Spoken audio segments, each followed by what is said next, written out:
ऐसा है कि वो कैमरा भी है और माइक्रोफोन भी है। अभी हम ये नहीं आपको बता सकते कि वो माइक्रोफोन है या कैमरा है, क्योंकि वो सील्ड है।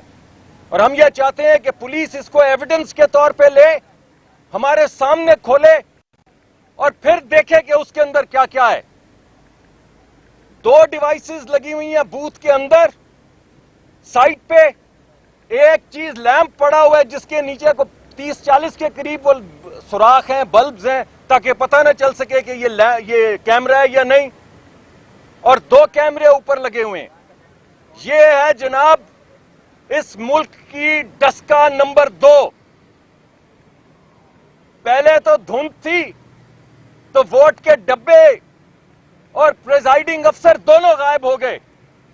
आज क्योंकि इस्लामाबाद में आप लोगों की वजह से धुंध नहीं है, कैमरे चल रहे हैं, तो जरा अंदर जाके सिर्फ देखने पे सारी हकीकत इलेक्शन की आज आपके सामने आ गई है। और वो जो कह रहे हैं ना कि कोई इन्फ्लुएंस नहीं है, ये है वो इन्फ्लुएंस। ये कैमरे किसने लगाए हैं? ये कैमरे किसके लिए लगाए गए हैं? ये क्या एविडेंस इकट्ठा कर रहे हैं? सुप्रीम कोर्ट ऑफ पाकिस्तान, जिसने ये कहा था कि ये इलेक्शन आर्टिकल 226 के तहत है और ये एक आईनी इलेक्शन है, इस वजह से ये आईनी इलेक्शन खुफिया बैलेट के जरिए होगा, तो ये एहतमाम किया गया है, ये चीज धज्जियां उड़ाई गई हैं उस फैसले की जो सुप्रीम कोर्ट ऑफ पाकिस्तान ने किया था। ये है वो खुफिया बैलेट। मैं चाहूंगा कि मुस्तफा नवाज खोकर साहब भी अपनी राय का कुछ इजहार कर दें और फिर आपके सवालात ले लेते हैं। बिस्मिल्लाहिर्रहमानिर्रहीम। डॉक्टर मुसद्दिक साहब बहुत तफसील से आपको ऑलरेडी बता चुके हैं कि किस तरह ये सारा मामला हुआ, किस तरह हमें हमारी पार्टीज़ की तरफ से कहा गया, हम हाउस के अंदर गए और वहाँ पर हमने पोलिंग बूथ के ऊपर और पोलिंग बूथ के अंदर हमने कैमरास डिस्कवर किए। ये तो इसके फैक्ट्स हैं।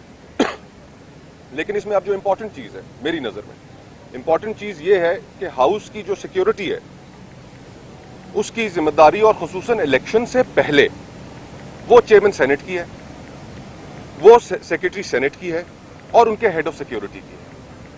अब तहकीक इस चीज़ की होनी है कि ये सिक्योरिटी ब्रीच किस तरह हुई, आया ये हजरात उस सिक्योरिटी के ब्रीच कराने में शामिल थे, इसमें कोलूजन थी, और फिर ये जो स्पाई कैमरास लगाए गए, क्या ये इन तीनों हजरात ने, जाहिर बात है हेड ऑफ सिक्योरिटी तो नहीं लगाएंगे, सेक्रेटरी सेनेट ने किसके कहने पर ये इजाजत दी कि हाउस के दरवाजे रात को खोले जाएं, शाम को खोले जाएं या उससे पहले खोले जाएं, ऐसे वक्त में खोले जाएं कि वहां पर कोई ना हो, कोई नजरें ना दिख रही हो, और फिर वहां पर यह कार्रवाई डाली जाए। ये किसके कहने पर हुआ? और अब ये जिम्मेदारी चेयरमैन सेनेट, जो इस वक्त मौजूदा चेयरमैन सेनेट हैं, वो जो आज उम्मीदवार हैं, अगर ये वहां पर इलेक्शन की जो जगह है, अगर उसकी हिफाजत भी उनके अमले के तहत थी और आज वो उम्मीदवार भी हैं खुद, तो इसका मतलब तो ये है कि ये इलेक्शन चोरी करने का मुकम्मल तौर पर एक मंसूबा मौजूद था और ये चोरी उनकी पकड़ी गई। अब इस चोरी के जिम्मेदारों का तयन करना है कि वो जिम्मेदार कौन है और किन लोगों को साथ शामिल करके ये कार्रवाई डाली गई। हम अभी इसके ऊपर एक मुशावरत करेंगे, ओथ टेकिंग हो जाए, उसके बाद फारूक नाइक साहब भी वहाँ पर मौजूद हैं, इस दफ़ा और भी दीगर वकला भी हाउस के अंदर मौजूद हैं। इसके ऊपर हम मुशावरत करेंगे कि क्या इसको हाउस खुद इन्वेस्टिगेट करे, कुछ सेनेटर्स की एक कमेटी बना के, या इसको पुलिस इन्वेस्टिगेट करे। इलेक्शन एक्ट 2017 के तहत सीक्रेसी ऑफ वोट के साथ टेम्पर करना ये एक जुर्म है और उस जुर्म की एक सजा भी मुतय्यन है। ये सजा किन किरदारों को मिलनी चाहिए, कौन किरदार इसके अंदर सारे शामिल थे, जो इसका सरेदस्त जो सारा का सारा निशाना है, जो चीज़ें रुख इख्तियार की हुई हैं, वो चेयरमैन सेनेट और सेक्रेटरी सेनेट और हेड ऑफ सिक्योरिटी जो है सेनेट के, उनकी जानिब है। तो अभी इसके ऊपर हम मजीद मुशावरत करेंगे ओथ टेकिंग के बाद कि आया हम पुलिस के बुला के उनके हवाले ये करें या सेनेट इसको खुद इन्वेस्टिगेट करे। ये अभी बाकी है, बाकी जो हकीकत थी वो सारी आपके सामने रख दी गई है।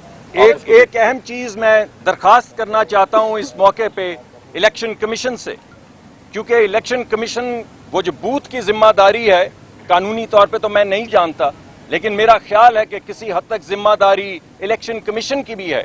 तो मैं ये चाहूंगा कि इलेक्शन कमीशन इसका नोटिस ले और जिस तरह बाकी चीजों पे एक अच्छे तरीके से वो आगे बढ़ रहे हैं, इसका नोटिस लेके इस पे भी आगे बढ़ें।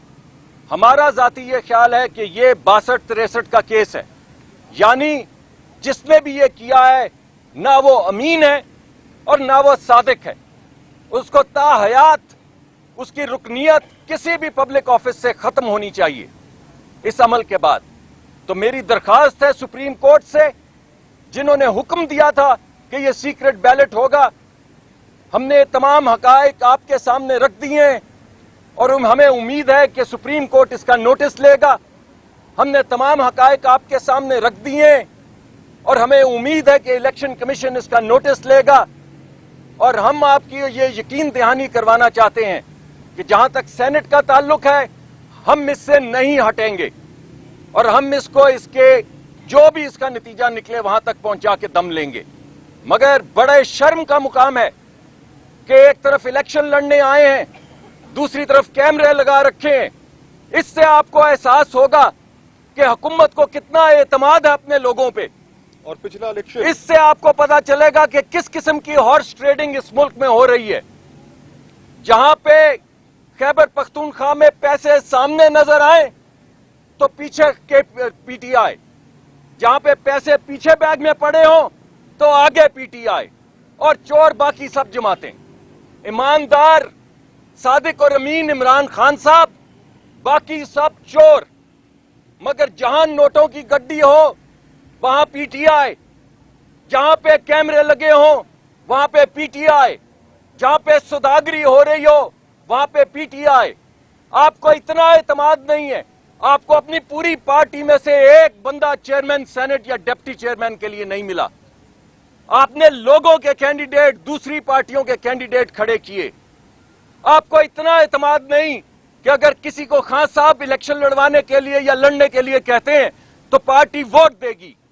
तो आपने जो भी सौदे किए पार्टी से, आपने जो भी एक्सचेंज किया पैसों का, उसकी यकीन दहानी करने के लिए कि ऐसा ही होगा, आपने बंदे के चेहरे के ऊपर भी कैमरा लगा दिया और आपने वोट के ऊपर भी कैमरा लगा दिया।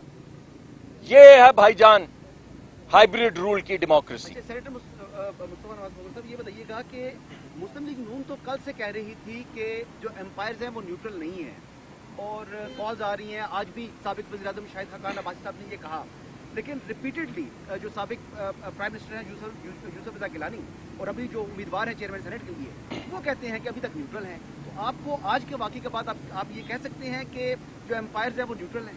देखिए, ये तो मामला तहकीक के बाद ही पता चलेगा कि ये चेयरमैन सेनेट ने खुद किया, किसी के कहने पे किया, और फिर इससे पहले माजी में जो इलेक्शन हुआ, जो तहरीक अदम एतमाद अपोजिशन ने पेश की चेयरमैन सेनेट के खिलाफ, आज तो उसकी भी हकीकत खुल गई कि उस तहरीक अदम एतमाद में किस तरह मेंबरान को ब्लैकमेल करके उनके ऊपर कैमराज लगा के उनसे वोट लिए गए।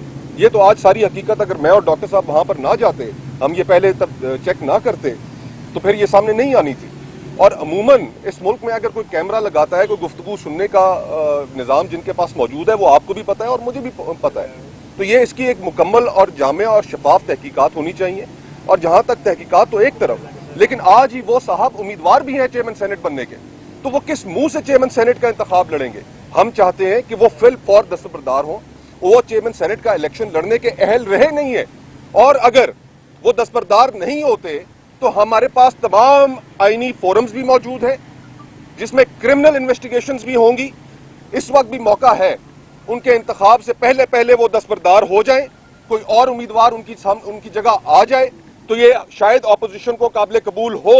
लेकिन इसकी जो क्रिमिनल इन्वेस्टिगेशन है उसमें जिम्मेदारों का तयन जरूर होना चाहिए कि वो कौन लोग थे जिनको हाउस की चाबी दी गई रात के पिछले पहर या शाम को, जिस वक्त कोई आंखें ना देख रही हो, वो हाउस के अंदर घुसे। कैमरास यहां पर मौजूद हैं, ये पता चल जाएगा कि कौन साहिबान यहां पर आए, किनका इस सारे मामले से ताल्लुक था, और ये सारी एविडेंस इकट्ठी करके ये बात बहुत दूर तक निकल जाएगी। इस वक्त चेयरमैन सेनेट को फौरन दस्तबरदार हो जाना चाहिए और उनकी जगह हुकूमती इत्तेहाद को किसी और को नॉमिनेट करना चाहिए। डॉक्टर साहब, ये बताएं कि कल जो है हुकूमती सेनेटर्स के डिनर में जो है हल्फ लेने की बात तक पहुंच चुकी है। क्या हुकूमत बहुत ज्यादा खौफजदा, और अपोजिशन के अब तक कितने सेनेटर्स जो हैं जो नंबर पूरे हो चुके हैं इस्लामाबाद तमाम सेनेटर्स पहुंच चुके हैं? जी, हमारे तमाम सेनेटर्स पहुंच चुके हैं, इस वक्त हाउस में मौजूद हैं और इंशाल्लाह हमारा जो भी काउंट है वो हमें वोट ज़रूर मिलेगा, हमें इस बात का कभी इम्कान है।